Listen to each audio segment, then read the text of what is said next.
Welcome back to Violent Money TV, where Cage Warriors is back in the BEC Arena, Manchester. The week of recording this, almost said next week, I forgot. Cage Warriors 177 and 178 back-to-back events once again. Second time this year, right? I believe I was at the back-to-back ones earlier this year. So, of course, joined by Cage Warriors commentator Brad Wharton to preview all of the action. Before we dive into these cards, since the last time I spoke to you, we had the series of the Ultimate Fighter that had, a lot of Cage Warriors representation on it. And of course, everyone's going to tune in because they want to see not only how those guys do, but I think to represent Cage Warriors to some degree. And I think that all of the guys that are on the show did a really good job. What was your takeaways from the show? Because at the end of the day, the shows that we've got coming up in Manchester, that's what you're looking for. You're looking for the next group of guys that are going to go on to be in that role of representing Cage Warriors and potentially moving to the UFC or another big platform. Yeah, I think it was sick for us. Four guys, right, on the Ultimate Fighter this year. That's always good. Um, it shows that what we're doing is working in terms of developing these guys to be that next generation of European talent. Um, yeah, gutted for Nathan, obviously the way things sort of ended on the show for him. But he obviously, impressed people there. But the fact that he was able to continue with broken leg, it's no mean feat. And for him to be able to be, fit and ready to compete again, get that victory, super, super happy for him. Mixed results elsewhere. Obviously, Janice went out of the competition quite early. Thought Paddy gave a really good account of himself. Yeah, it's good all along, and we're seeing a similar thing with Contender Series as well. Big Cage Warriors representation this year. Luke Riley, who we'll talk about, no doubt in a little while. Obviously not getting to make it, but I'm sure a call up to the UFC is probably just around the corner. I mean, come on, man, Lorna Kavanagh, that knockout, absolutely insane. Like, I'm desensitized to violence and knockouts and stuff. Things just happen in front of me every weekend now, and that one kind of got me jumping out my seat a little bit. Yeah, phenomenal stuff. Will Curry had a tough fight. I'm sure he'll come back stronger. But that happens sometimes. It's not Nothing's guaranteed in this game. Everyone kind of expected George Hardwick to walk through that guy. And George ended up having probably the toughest fight of his career. But as we just saw last weekend, he's come back now, put on an absolute clinic. Came out of that one pretty much unscathed, and hopefully we'll see him either in Cage Warriors or in the UFC by early next year. Yeah, I mean, I almost forgot to mention him, and I definitely shouldn't have. But Lonnie Kavanagh, I mean, like I love watching.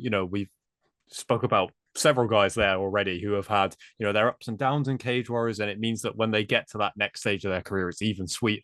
But when you have Lonnie Kavanagh, who it just seems like every time you're like, okay, now this is a step up, he made it look even easier. Like the guy, I can't remember a run like it, at least for some time in Cage Warriors, where it just, yeah, every step up, he seemed to make it look even easier than the step up that he had beforehand. And then he does that on Contender Series as well in a UFC level fight. Like that fight could have been on any card. And again, just makes it look even easier than the last time you saw him.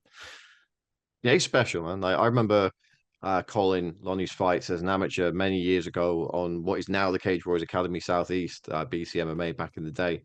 And you can just see it sometimes.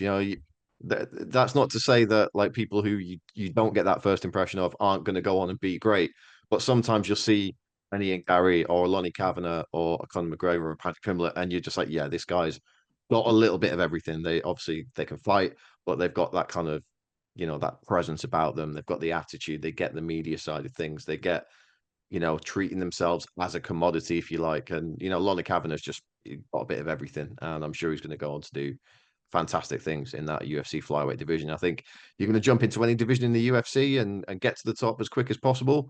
Middleweight and flyweight's probably the ones to do it in. A couple of years down the line, you're going to see this guy in the top 10, top 5. No doubt about it. Yeah, absolutely. The elephant in the room to address with these two cards. As you mentioned before we start recording, it has been a chaotic couple of weeks for Cage Warriors. Both the title fights, obviously, there was one for each night. Both of those fell off. Obviously, we have rescheduled already Andy Clamp and James Webb for the light heavyweight title.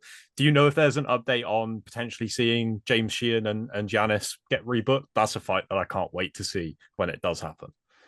Yeah, I'm not entirely sure. So with Andy, it was a lot simpler. He, believe it or not, got bitten by a spider and developed a staph infection. But he's absolutely fine now. Obviously, that's the kind of thing that, you get it sorted. It just takes a bit of time to heal up from. So that was pretty much like, right, great. Well, we can't do Manchester, obviously, but James Webb's hometown, London, that's coming up in a couple of months. He'll be absolutely fine by then.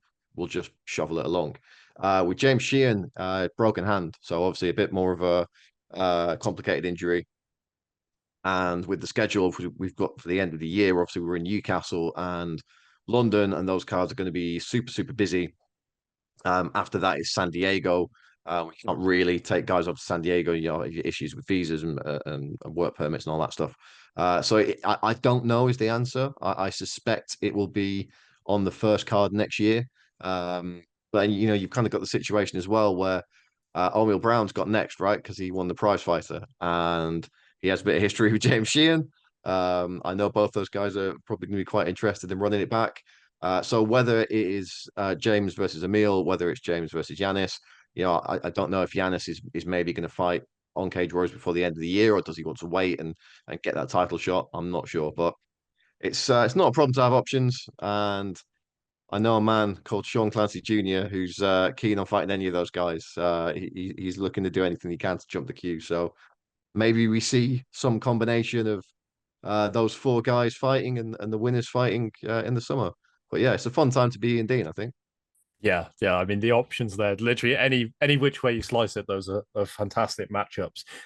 So this unplugged card, there's obviously the majority of the talking points here, like I said at the start with the contender series, is watching these people who I think have got real potential to eventually move into the title fight positions, the headliner positions in Cage Warriors. There's a few names on here in particular that I think are well worth tuning in for. And the unplugged, I think, is always an interesting way to showcase those talents because it allows you to focus a little bit more on the intricacies and things like that. Like, is that something that you think is a real benefit of these shows? And obviously, this one's a little bit different because compared to the old days where you would do it in the studio, it's in the BEC Arena, but it is kind of closed off to make it feel a little bit more inclusive and closed in, which I think is yeah, I think it really adds to, especially when you're watching a young prospect or someone who's quite early in their Cage Warriors career, it really kind of lets you see them in just a more raw environment. And I do think that that adds something to those shows. Yeah, absolutely. I wouldn't like to do it every week, but I think, Yeah. a couple of times a year, it's really cool. Everyone loved the Apex, right? When it first happened, people kind of have gone off it because I think it's not novel anymore. It could potentially be every week or every other week for some stretches. But for us, we're doing this once a year, twice a year. And I think it's like you say, it's unique, it's a little bit different. And without all that kind of background noise, you do get a little bit more of an appreciation for exactly what's going on in the cage. Look, we've got a huge roster, right? We've got a big international roster, and obviously, when cards are being matched, you're kind of focusing on, certain guys in certain areas. With the unplugged, it doesn't really matter. We're not having to think, okay, well, Luke Riley's got to fight in Manchester because all his fans are in Liverpool. They're going to want to come and see him. Reece McEwen's got to fight in Scotland. With the unplugged cards, great. We'll get this guy from Holland to fight this guy from Italy. We'll get this guy from Brazil to fight an American. It doesn't really matter. And I think Ian Dean must love it because he can have a little bit more fun with the matchmaking. And I can't remember a dull unplugged, to be honest. They've all been pretty great. I mean, the last one we did in Manchester, I think we ended up having about 600 people through the door. So it didn't really feel like an unplugged. This one's going to be much, much smaller. We are completely closing it off again. So I think the only people coming are actually like fighters' mates. Every fighter's been given, X amount of tickets to bring friends and family along. Pretty much like it was in the old BT Studios days where I think back then they only had 10 tickets each because the room only held 100 people at a time. And the audience, we actually had to kick them out at half time so the second lot of fighters, friends, and family could come in. So this was going to be a lot more intimate again, like that. And yeah, I'm really looking forward to it. Like I say, it's because it's so novel. It kind of it takes you back to the old like pandemic days with the empty arenas, and there's nostalgia there for us as well, I guess. Yeah, for sure. Yeah, the one earlier this year, I remember. Obviously, with these cards, you're always going to get a heavy, presence of not just Manchester fighters, but next gen. Always is a big part of these shows. And between those and that gym, and the fact that I think that unplugged card had quite a few Italian fighters on it, you basically had the two most vocal parts of the audience were there for both shows anyway. So it did kind of feel a little bit different, like a still a smaller show, still noticeably smaller, but yeah, definitely a loud unplugged show. But I like the fact that, like you said, it almost gives it like a proving ground kind of feel. Me and you are big pro wrestling fans. It gives it a little bit of an NXT feel, not necessarily in terms of the caliber of the talent, but some of these people who maybe aren't as well known to the Cage Warriors audience, but this is their opportunity to get a big performance here and then potentially get to go fight closer to their hometown and bring all their fans and stuff. The two names that stand out to me in terms of people I've been super impressed with that I think are on that route to being a headliner and selling tickets and all that stuff is Riri Hudson and Ollie Sawa. They would be the two names I would pick out for people to definitely tune in for. But I'm sure you could go down this whole card and pick out the names. But what stuff are you most excited for on this first of two nights? Yeah, I mean, you kind of took the words straight out of my mouth there. Ollie is someone that I've kind of followed his career for quite a while. Pretty sure I called a fight of his on Shokanor back in the day, and obviously he's been on the Cage Warriors Academy. I know Ian Dean has been keen to get him on for quite a while. In fact, I think they were looking at him fighting earlier this year at some point. I don't know if his opponent fell through, he got injured or something. So great to have him on. Again, like it shows that kind of progression from the Cage Warriors Academy to Cage Warriors proper. Undefeated still as a professional, training out of a great team in BKK under Jack. He's had lots of guys in Cage Warriors over the years, so he knows the score. Ollie's going to know. He's going to know how things go down. He's going to be well prepared. He's got a tough fight in Percy Herrera. Not the cleanest record out there, but we're talking about a guy, a veteran of 20 odd fights, and you can't buy that experience. We'll talk about Amori Jr. On the next card later on. People kind of wrote him off because he had a few losses here and there, and then he's kind of come out and shocked the world a little bit last year or early this year possibly. So yeah, Ollie's going to have to mind his P's and Q's here. If he doesn't, that's a bad night for him, and that's not how he wants to get this journey underway. And yeah, Riri Hudson, I think, again, another product of the Cage Warriors Academy, a two-weight champion there, and a really frustrating weight for her to debut on Cage Warriors proper. Falling out. It's difficult to match the girls in this part of the world anyway. They've all trained with each other, so they've either fought already, or they've fought at amateur, or they've trained with each other. So it can be a bit of a nightmare, especially when you've got people pulling out at the last minute. I know Riri's been in a situation at least once, maybe twice now at the Fighters Hotel where she's lost her opponent that close, and it's so frustrating. But we saw her last time out take those frustrations out. I think she got a finish in less than 20 seconds or something. And look, we were talking about her in the office earlier on today. Like, she keeps doing that. By the time she's 4-0, 5-0, the UFC will snap her up, right? They love finishes. If she can keep going out there and scoring knockouts like that, they're going to snap her up easily, whether it's Contender Series, whether it's the Ultimate Fighter, or whether it's just a call up. She's just got everything they're looking for. Alice Smith, kind of really interesting story there. Over from Australia, she's got family, I believe, in either the UK or Wales, and she's been looking for a fight on the regional circuit, and promoters just not been able to match her. Stuff keeps falling through. So my good friend Ricky Wright got onto Ian Dean and was like, "Look, my friend's over here. I think they knew each other from the IMAFs. She said, look, my friend's over here. She wants a fight. She wants like a guaranteed fight. Can you get anything for her?" And Riri Hudson looking for a fight as well, and it was all done and dusted within a week. So yeah, really looking forward to that one. Yeah, and I think again, speaking of the Cage Warriors Academy, Angus Hewitt versus Michael Charmu is going to be something ludicrous is going to happen, right? Something just mad. Like someone's going to get a crazy knockout, or there's going to be some mad submission, or something hilarious will happen. Like these two guys, they're both known for chaos fights, right? Win or lose. So I'm expecting something amazing is going to happen there. Yeah, that should be a lot of fun. The following night, you mentioned his name already. It is for I think there's some incredible talent on this card, but it is very much the Luke Riley show, especially now that he is going to be the main event. I feel like no disrespect to the people in the main event title fight that was going to be put on there, but that moving to London makes a lot of sense. Luke Riley coming back to Cage Warriors wasn't something I anticipated, not something that nobody anticipated, but here we are, and it's one of those scenarios when I was watching the card at the time recording this past weekend and watching George Hardwick come back to Cage Warriors, I was like, of course, it's disappointing he didn't get the UFC contract at the first time of asking, but it's so good to see him back in Cage Warriors one more time and get to just watch him at his best. And that's what I feel like the atmosphere is going to be like watching Luke Riley. It's like, well, now that it's not going to be long before he's gone, so enjoy it whilst it's here. And if his fights are anything like the other fights he's had inside the BEC Arena, you're not going to need much convincing to do that.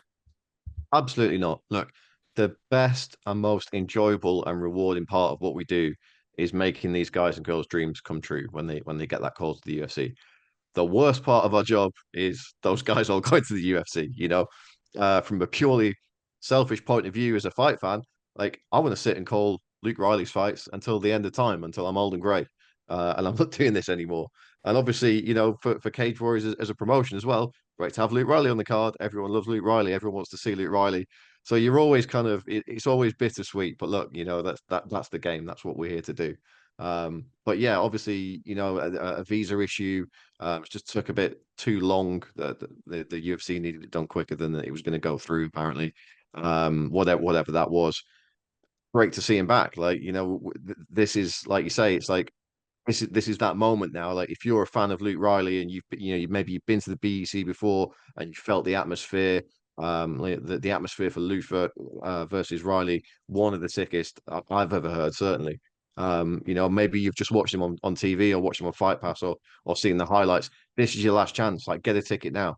Like it's 40 quid. Get a ticket because the next time you're paying to see him, it might be in the UFC and you might be forking out 400 and sitting up till 6 a.m. in the morning to watch him fight. So, get on it now. Enjoy it while you can. He's got a tough test ahead of him.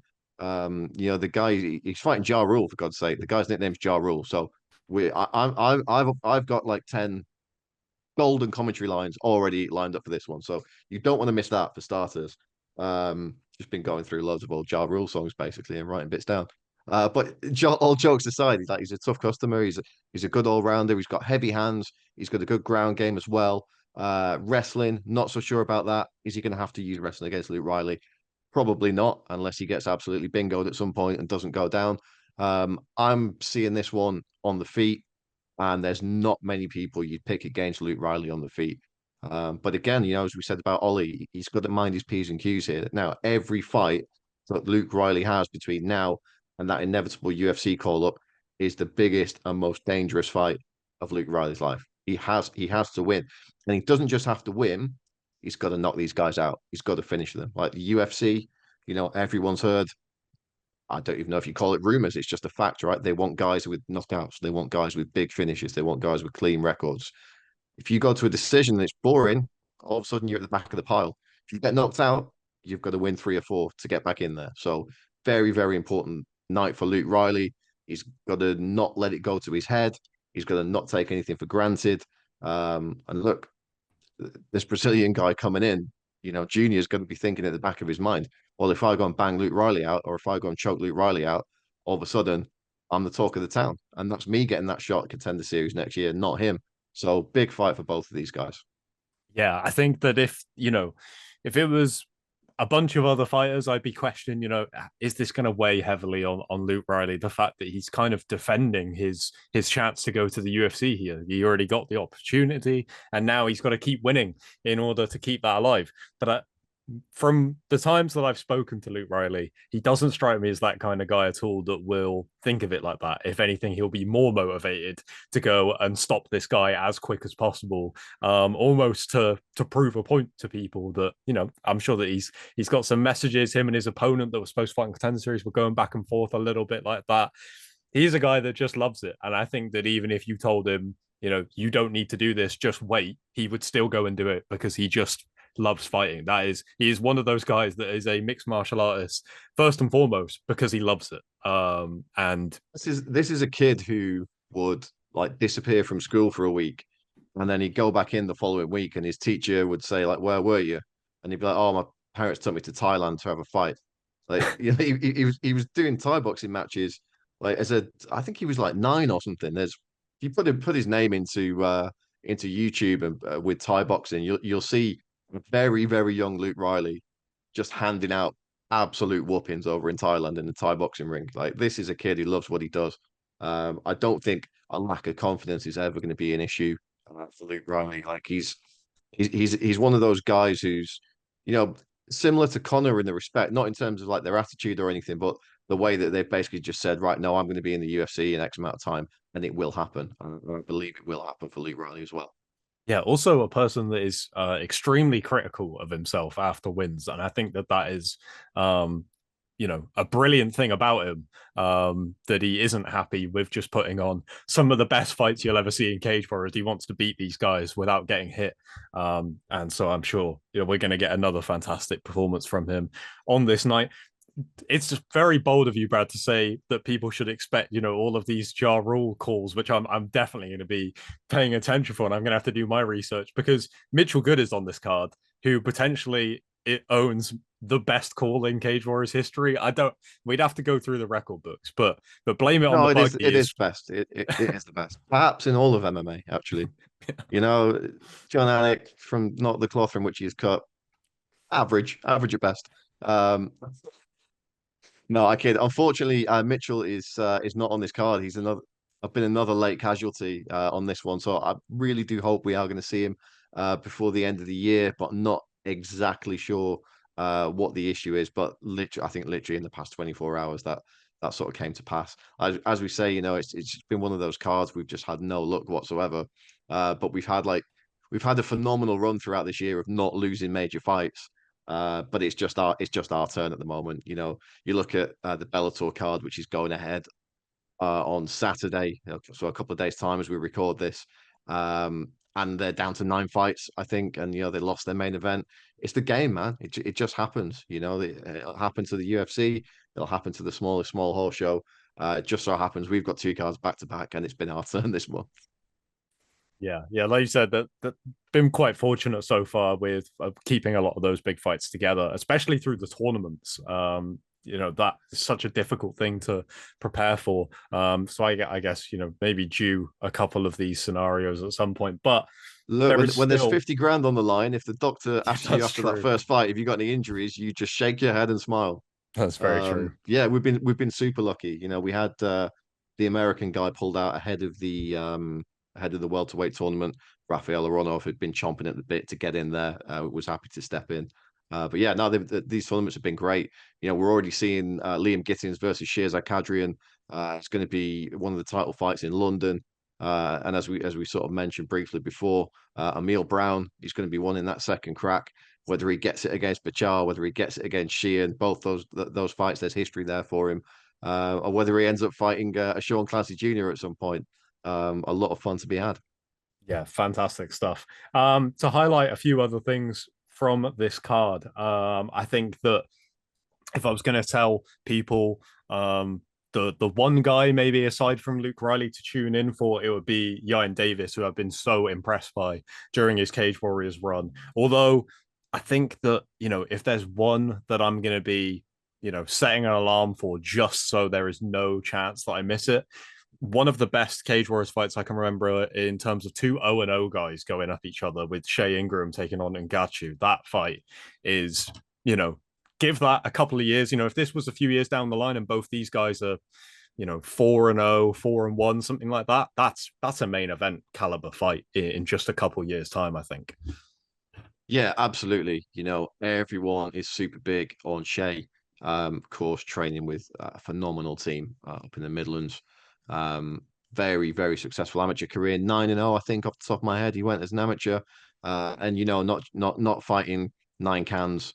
You know, not fighting, you know, nine of these like 0-50 guys, like fighting good guys. And you know, you can like we talked about it before, like you know, you see some guys and they've just got it. You know, in terms of skill, you can see that Shea's going to go far. And you would say the same thing about Mark Philippe and Gachu. You know, I got to see I don't know if it was his last fight, but earlier this year, February, I got to see him fight at the Cage Warriors Academy. I went over to Holland for that show. I got to present him with his belt actually for that one. And yeah, very, very complete fighter. I think I'm right in saying this. Like, he's actually I think somewhat distant, but a relative of Francis Ngannou. I'm almost certain that's correct. It could be that someone was pulling my leg, but I'm pretty sure they weren't. I'm pretty sure that is actually accurate information. If it's not, I do apologize to all involved. Francis Ngannou, please don't beat me up. But yeah, a very complete fighter, you know, uh, solid in the striking, solid wrestling, solid on the ground. And to have that kind of that level of competency in all areas when you're making your pro debut, dangerous, dangerous. You know, you put this guy against most other 0-0 guys, and you're thinking, well, this is a walk in the park. This is just a nice, easy debut fight for him. But he's facing Shea, and you would flip that line of thinking completely for Shea as well. So to see these two guys going at it this early in their career, you're not going to see fights like this in many places. You know, you just not. If they're fighting on the regional scene, this fight doesn't happen. It just doesn't. So fantastic to have them both on Cage Warriors. Fantastic to see them going up against each other. Really, really looking forward to that one. And yeah, just to echo your sentiments on Yain Davies, absolute stud. Like the kid's looking like he's going to go really, really far. Um, he's fighting a dangerous guy though, Amori Jr. You know, again, we said like messy record, but he's got a lot of good wins on there as well, and he's not losing to just anyone. He's losing to good guys. And at the end of the day, Yain Davies is 5-0. You can't buy the experience. You just can't. And Amori Jr., nothing to lose. Yain Davies, quite a lot to lose. So, you know, there's definitely considerations to be had there. But yeah, super looking forward to it.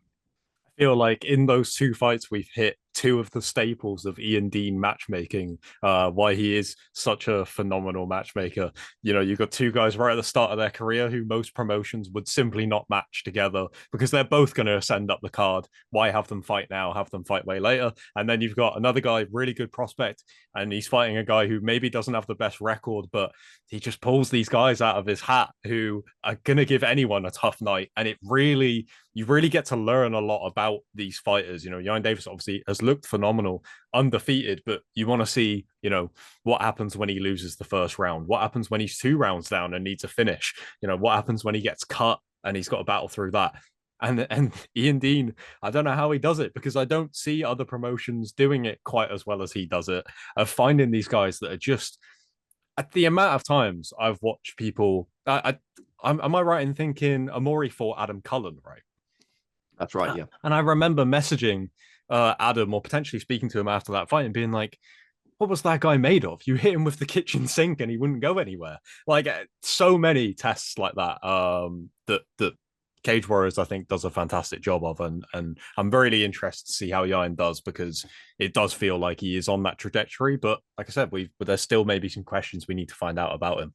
Um, Brad, anything else that you wanted to pull attention to on this card before we get out of here? No, I think we pretty much got most of it there. It's a great card. I guess one that we should probably briefly touch on. Former featherweight champ Dean Truman back in the cage after a bit of a break, taking on Gav Hughes, who's also in after a bit of a break. Both these guys at lightweight now. You know, not the best run of form recently for Dean, but this is exactly the kind of fight he's going to want. He loves going in there, being able to brawl it out with someone, and Gav's about that life all day long. You know, the winner of this, you know, if Dean can pull it off, Aiden Lee also now back in Cage Warriors. They've got a bit of history, both competing at lightweight now. Would love to see that down the line. Wouldn't mind seeing Gav Hughes versus Aiden Lee down the line either. So again, a fun time to beat Ian Dean, as we all wish we were. What an incredible box of toys he's got to play with at the moment.